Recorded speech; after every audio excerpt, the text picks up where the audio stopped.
দুদিন পর আমার বিয়ে। মেহমান আসতে শুরু করছে, বাড়ি গম গম করছে বিয়ের কুটুমে। দাদিরা আমায় নিয়ে রসিকতা করছেন, ভাবিরাও কত তামাশা করছে, আমিও হাসছি। অনেক রাত হলো, সবাই ঘুমোচ্ছে। গোটা বিয়ে বাড়িটা গভীর ঘুমে নিমগ্ন, কিন্তু আমার চোখে ঘুম নেই। রাত পোহালে আমার গায়ে হলুদ। বাবার বাড়ির অধিকার নিয়ে আর মাত্র একটা দিন আছি। এরপর দিনই চলে যাব অন্য একটা অপরিচিত মানুষের ঘরে। তাদের আপন করে নিতে হবে, কিন্তু যারা আমার আপনজন তাদের আমি প্রতিদিন দেখতেই পারবো না। এমনকি যে মা আমায় জন্ম দিল তাকেও না। আমার রক্তের সম্পর্ক, আমার আপনজন ভুলে অন্য কাউকে আপন করতে হবে। এটাই আমার নিয়তি। সবার সাথে দেখা হবে হয়তো, কিন্তু আমি তখন অন্য বাড়ির বউ। নিজের বাড়িতে আমি আসবো অতিথি হয়ে। খুব মনে পড়ছে আম্মুকে। তাকে জড়িয়ে ধরে ঘুমানোর রাতগুলো মনে পড়ছে। আব্বুর সাথে করা বায়নাগুলো মনে পড়ছে। ছোট ভাই দুটোর সাথে ঝগড়া খুনসুটির সময়গুলো মনে পড়ছে। ওদের সাথে আর ঝগড়া হবে না। সকালে ঘুম থেকে দেরি করে উঠি বলে আম্মু আর বকবে না। আমার ভেতরটা ফেটে যাচ্ছে। আচ্ছা, আমি যে চলে যাব তাই মনে করে কেউ কি কাঁদছে? জানি হয়তো আম্মুর চোখেও ঘুম নেই।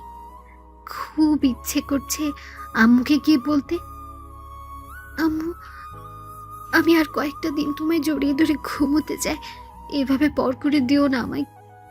কিন্তু পারছি না, তার সম্ভব না। ঘড়ির কাঁটার প্রতিটা সেকেন্ড পার হচ্ছে, আর আমার এ বাড়িতে থাকার সময়টাও ফুরিয়ে আসছে। এসব ভাবতে ভাবতে কখন যে ঘুমিয়ে পড়লাম জানি না। ভোরের আলোয় ঘুম ভাঙল।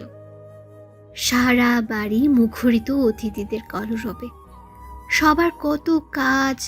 আমার বান্ধবী ভাবি সবাই আমাকে নিয়ে ব্যস্ত। আমাকে কিভাবে সাজাবে, কিভাবে সুন্দর লাগবে, আরো কত কি। আমি ওদের দিকে ব্যতিগ্রস্ত হরিণীর মতো তাকিয়ে আছি। মনে মনে ভাবছি, তোরা আমাকে সাজিয়ে গুজিয়ে এভাবে পর করে দিচ্ছিস? আর কয়েকটা দিন থাকতে দে না প্লিজ, আমার যে খুব কষ্ট হচ্ছে। নানা আয়োজনের পর আমাকে বিকেলে সবাই গায়ে হলুদের জন্য নিয়ে যাচ্ছে। মাকে আগে বলে রেখেছিলাম আমার গায়ে হলুদটা যেন আমার আম্মু ছোঁয়। আম্মু আমার গায়ে হলুদ ছোঁয়াচ্ছে, আর আমার প্রত্যেকটা ইন্দ্রিয় যেন বলছে, দাও মা, তোমার ঘরে থাকাকালীন শেষ গোসলটা করিয়ে দাও। একদিন এভাবেই জীবনের প্রথম গোসলটা তুমিই করিয়েছিলে, আজ এভাবে পর করে দিচ্ছ।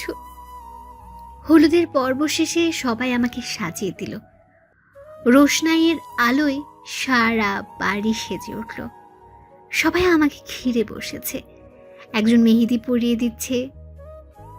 আগে কত স্বপ্ন দেখতাম এই বিষয়গুলো নিয়ে, কিন্তু আজ বিষণ্ণতা আমায় ঘিরে ধরেছে। ইচ্ছে করছে চিৎকার করে কাঁদতে আর বলতে, আমাকে পর করে দিও না। সবাই যখন চলে গেল চুপি চুপি আম্মুর কাছে গিয়ে বসলাম। আম্মুকে বললাম, আম্মু, আমার খুব খিদে পেয়েছে, আমাকে আজ তুমি খাইয়ে দেবে? আম্মু বলল, কেন দেব না, তুই বস, আমি খাবার নিয়ে আসছি। আম্মু আমাকে খাইয়ে দিচ্ছে, আর আমি ছল ছল চোখে আম্মুর দিকে তাকাচ্ছি আর ভাবছি, মাগো, তোমার ছোট্ট মেয়েটা কত বড় হয়ে গেছে, কাল তার বিয়ে। না চাইতেই চোখ থেকে জল পড়ছে। হঠাৎ আম্মু আমাকে জড়িয়ে ধরে হাউ মাউ করে কেঁদে উঠল। আমি আর নিজেকে আটকাতে পারলাম না। আম্মুকে জড়িয়ে ধরে অনেকক্ষণ কান্না করলাম। আজ আবার আম্মুকে জড়িয়ে ধরে ঘুমোতে গেলাম, আর হয়তো এই সুযোগ পাবো না। আম্মু আমাকে ঘুম পাড়িয়ে চলে গেল, কিন্তু আমি তো ঘুমাইনি। ঘড়ির কাঁটাটা এক ঘর করে অতিক্রম করছে পথ, আর আমার সময় ফুরাচ্ছে। দেখতে দেখতে রাতটাও কেটে গেল। আজ আমার বিয়ে। আমাকে সাজানো হয়ে গেল। সবাই আমাকে নিয়ে তামাশা করছে। হঠাৎ কে যেন এসে বলল, বর এসেছে। তখনই আমার ভেতরটা যেন কেমন করে উঠল।